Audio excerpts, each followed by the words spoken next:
कब दिल्ली बदलेगी? प्रायोरिटी क्या-क्या है आपकी? नारियल किससे फोड़ेंगे? देखिए, तो राजनीति से कुछ चाहिए नहीं है, लेकिन देने की ज़रूर इच्छा है। मेरी लड़ाई अपने लिए नहीं, अपनों के लिए है। और राजनीति मेरे लिए लाभ और लोभ का विषय नहीं है, मेरे लिए मिशन है, क्योंकि मेरे जीवन की सारी प्रायोरिटीज़ पूरी होने के बाद मैं राजनीति के क्षेत्र में आया। सरकार की हर योजना का लाभ उस व्यक्ति तक पहुँचे जो पीड़ित है, वंचित है, अपेक्षा करता है और अपनी बारी का इंतज़ार करता है। प्रायोरिटी क्या है। सपना रखते हैं यमुना को लेकर? यमुना क्या साफ 3 साल के अंदर कुछ ऐसा? यमुना यमुना मा नमस्कार, स्वागत है आप सभी का। बजाते रहो भारत न्यूज़ में। मेरे साथ आदर्श नगर के नवनिर्वाचित भाजपा विधायक राजकुमार भाटिया जी हैं। आइए उनसे बात करते हैं और सबसे पहले हम जानने की कोशिश करेंगे कि ये जीत कैसे हुई, कैसे संभव हो पाया? राजकुमार जी, आपका बहुत-बहुत स्वागत करूँगी सबसे पहले। और सबसे पहला जो मेरा सवाल है, कैसे संभव कर पाए? क्योंकि पिछले बार कुछ ही वोटों से आपकी हार हुई थी। देखिए पिछली बारी हार नहीं हुई थी, मैं रह गया था। जी, रहेगा। हाँ, हार तो अ, छोटा जो शब्द है है। छोटा शब्द है। हुँ, और फिर पिछले 5 साल में, जिसमें कोविड के भी 2 साल शामिल हैं, हुँ, मैं ज़मीन पे रहा, लोगों के बीच में रहा, लोगों के काम आया। हुँ, पार्टी ने फिर मुझ पर कृपा करी, संगठन ने फिर से नाम दिया हुँ, और इस बार तो जनता का आशीर्वाद, कार्यकर्ताओं की मेहनत हुँ, और सबसे बड़ा जो टूल था, वो मोदी जी की गारंटी।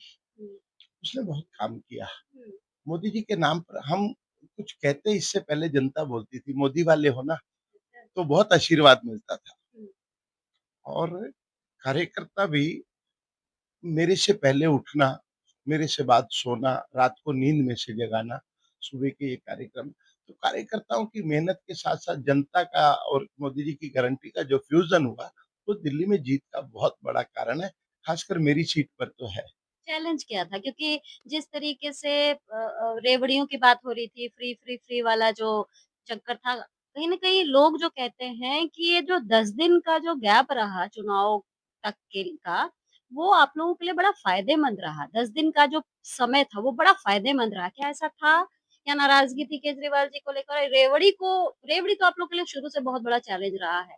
तो ये था ऐसा कुछ? देखिए रे मोदी जी ने योजना दी देश को, हुँ, दिल्ली को भी योजनाएँ दी। हुँ, केजरीवाल जी जो रेवड़ी के रूप में वो घोषणा और वायदे कर रहे थे, इस बेसिक फ़र्क को समझना पड़ेगा। हुँ, घोषणा पर लोगों ने विश्वास नहीं करा, क्योंकि घोषणा पंजाब में भी हुई थी, घोषणा लोकसभा चुनाव से पहले भी हुई थी और केजरीवाल साहब के पास प्रॉपर टाइम था उनको पूरा करने के लिए, वो नहीं कर पाए। तो हुँ, जनता का विश्वास टूटा हुआ था और मोदी जी ने हरियाणा चुनाव में जो कहा, महाराष्ट्र चुनाव में जो कहा, उड़ीसा चुनाव में जो कहा, वो सब वहाँ पर एग्ज़ीक्यूट हो गया। हुँ। तो पब्लिक का विश्वास ऑटोमेटिक बना हुआ था और उस विश्वास के नाते अ, हमने जितना भी, हमारा घोषणा पत्र नहीं होता, हमारा संकल्प पत्र होता है। हुँ, वीरेंद्र सचदेवा जी ने भी कहा कि उस बात पर हमें टिकना है जो हम पूरी कर सकें।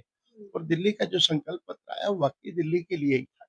दिल्ली की उन महिलाओं का था जो रेवड़ी की बाट जोती-जोती रह गई। वो ये चुनाव बेसिकली विकास और विनाश की शर्त के बीच में था। झूठे केजरीवाल और मोदी जी की गारंटी के बीच में था। और झूठ और सच के बीच में तो था ही था। हुँ। और आदर्श नगर में तो मुकेश गोयल और राजकुमार के बीच का था। आदर्श नगर विधानसभा नाम ही कुछ ऐसा आदर्श, तो क्या कहें कि पूरी दिल्ली के लिए आदर्श बनेगा आदर्श नगर? और जनता से आप खुद को कितना कनेक्टेड महसूस करते हैं? ये सवाल अगर आप मेरे से ना पूछे, मेरी जनता से पूछे। आपके फेसबुक पेज पे हमने देखा हाँ, है आप जनता के साथ डांस कर रहे हैं, बहुत सारी वो चीज़ें। जनता जनता मेरे को बहुत प्यार करती है और हुँ, मैं भी उनको बहुत प्यार करता हूँ।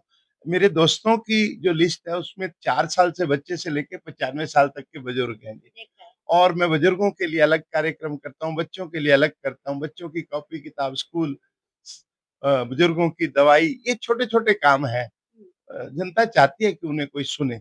मुझे नेता नहीं मानते, अपना बेटा मानते हैं और झुग्गी वाले झुग्गी का लाल बोलते हैं जी चलिए, साहब। ये तो रही आपके जीत का जो मूल मंत्र है वो हमने जान लिया। अब आगामी समय, आने वाला जो वक़्त है, आपकी विधानसभा है और दिल्ली वालों को बड़ा ही मतलब एक कहते हैं एक सेटबैक उनके मन में था कि कब दिल्ली बदलेगी। प्रायोरिटी क्या-क्या है आपकी? क्या-क्या चीज़ें आपको लगता है आदर्श नगर में मैं इन-इन चीज़ों से शुरुआत करूँगा? नारियल किससे फोड़ेंगे? देखिए, 1998 के बाद हमारी सरकार वहाँ पे नहीं रही हुँ, और वहाँ पर 2 टर्म में एक मंत्री रहे श्री मंगत राम सिंघल जी, हुँ, फिर मुकेश गोयल जी वहाँ पर निगम पार्षद रहते हुए भी निगम के उन पदों पे रहे जो सर्वोच्च पद माने आपके जाते कॉम्पिटिटर भी थे। हैं। जी, और मैं सोचता हूँ कि पिछले 25 साल में आदर्श नगर को उसका हक कभी नहीं मिला। जितना मिलना चाहिए था, दूर-दूर तक उसका कोई भी प्रोपोर्शनेट भी नहीं मिल पाया। अब सबसे पहले तो उस गर्द को हटाना है और जो प्रोपोर्शनेट हिस्सा है, उसको पूर्ण करना है। बजट फंडिंग ये सब बड़ी छोटी चीजें हैं, सबसे बड़ी बात है दृढ़ इच्छा शक्ति। तो दृढ़ इच्छा शक्ति के साथ मेरी लड़ाई अपने लिए नहीं, अपनों के लिए है। और राजनीति मेरे लिए लाभ और लोभ का विषय नहीं है, मेरे लिए मिशन है, क्योंकि मेरे जीवन की सारी प्रायोरिटीज़ पूरी होने के बाद मैं राजनीतिक क्षेत्र में आया। जी। तो इसलिए मेरे को राजनीति से कुछ चाहिए नहीं है, लेकिन देने की ज़रूर इच्छा है।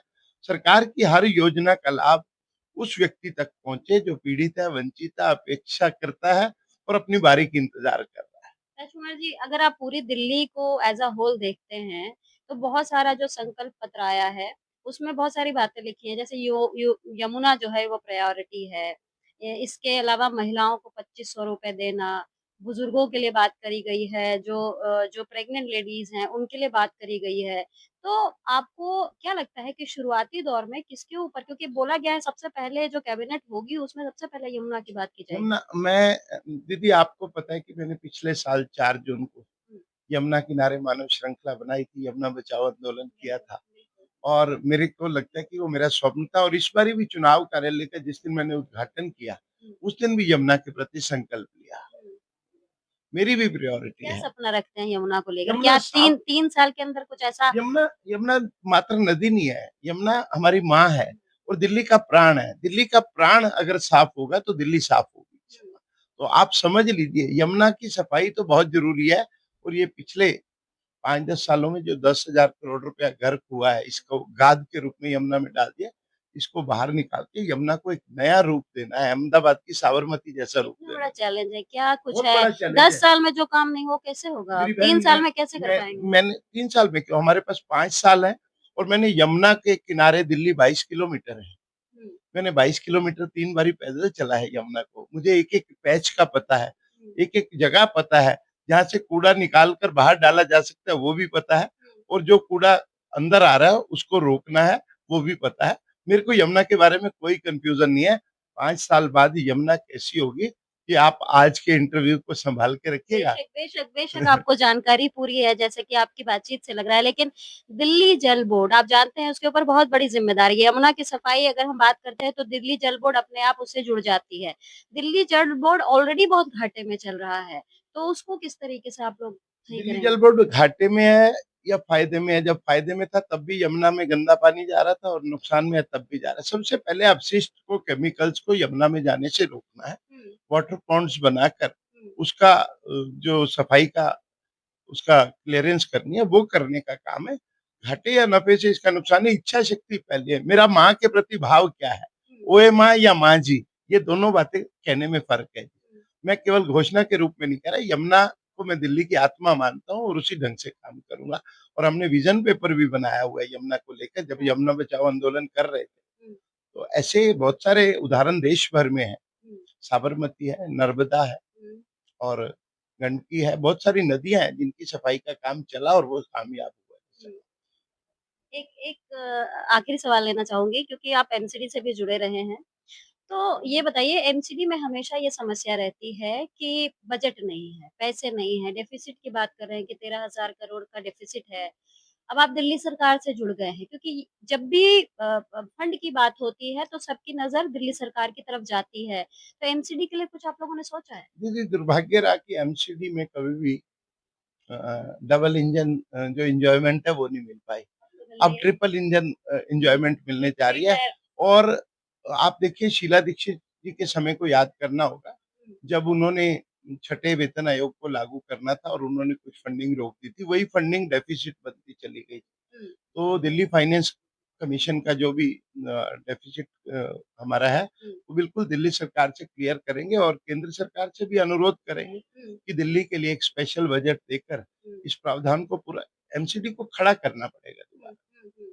हमारे तो मेयर्स ने और नेता सदन ने भी कई-कई दिन केजरीवाल जी की कोठी के बाहर धरने करे 13,000 करोड़ रुपए को लेकर। ये आपको ध्यान होगा क्योंकि आप निरंतर एमसीडी के टच में रहती हैं। हुँ, तो मैं सोचता हूँ कि इस बारी दिल्ली फाइनेंस कमीशन का गठन करके इसको पूरी तरह से जो प्रॉपर फंडिंग है, जो दिल्ली के स्थानीय निकाय को चाहिए, वो पूरा का पूरा दिया चलिए जाएगा। तो पहली कैबिनेट में हम उम्मीद कर सकते हैं कि कुछ एमसीडी के लिए भी फ़ायदेमंद रहेगा? बिल्कुल, ये तो कैबिनेट बनने के बाद बिल्कुल होगा, जो भी कैबिनेट में आएगा वो ज़रूर करेंगे, लेकिन हमें बीजेपी को कोई कन्फ्यूज़न नहीं है। बीजेपी विदाउट कन्फ्यूज़न काम करती है और हमारा नेतृत्व भी हमें जिसको भी काम देता है वो फ्री हैंड होके देता है कि इस पे काम करना है तो करना है। क्योंकि पूरी दिल्ली आपको सुन रही है, देख रही है, एमसीडी के कर्मचारी आपको सुन रहे हैं, दिल्ली सरकार के कर्मचारी आपको सुन रहे हैं। कहीं न कहीं उनके अंदर भी एक टीस है, उनकी भी बहुत सारी डिमांड्स थी, वो नहीं पूरी हुई, तो क्या उम्मीद करें? क्योंकि आपने ही देखा अभी कुछ दिन पहले मार्शलों का मुद्दा आया था, यहाँ एमसीडी में सफाई कर्मचारी हमेशा अपनी फाइट लड़ते हैं, अलग-अलग डिपार्टमेंट डीबीसी ले लीजिए, आप माली ले लीजिए, हर डिपार्टमेंट के कर्मचारी तरसते हैं, खास करके उनका प्रमोशन नहीं होता, उन्हें पक्का नहीं किया जाता। जो मार्शल हैं 11-11 हज़ार मार्शलों को सड़क पे 1 मिनट में उतार दिया गया। जी, तो इन सब चीज़ों को लेकर आप देखिए कि हम लोग दिल्ली सरकार में नहीं थे, उसके बाद भी हमारे प्रदेश अध्यक्ष श्री वीरेंद्र सचदेवा जी ने मार्शलों की लड़ाई बखूबी लड़ी। जी, जी। उनको पक्का करवाने में एलजी साहब को अलग से रिक्वेस्ट करके उनको उनके दबाव को एलजी साहब के सामने रखा। हुँ, ये सब काम होने चाहिए और सर्विस रूल्स में भी जो कोताही थी उसको पूर्ण किया जाएगा। बहुत-बहुत धन्यवाद। Thank you.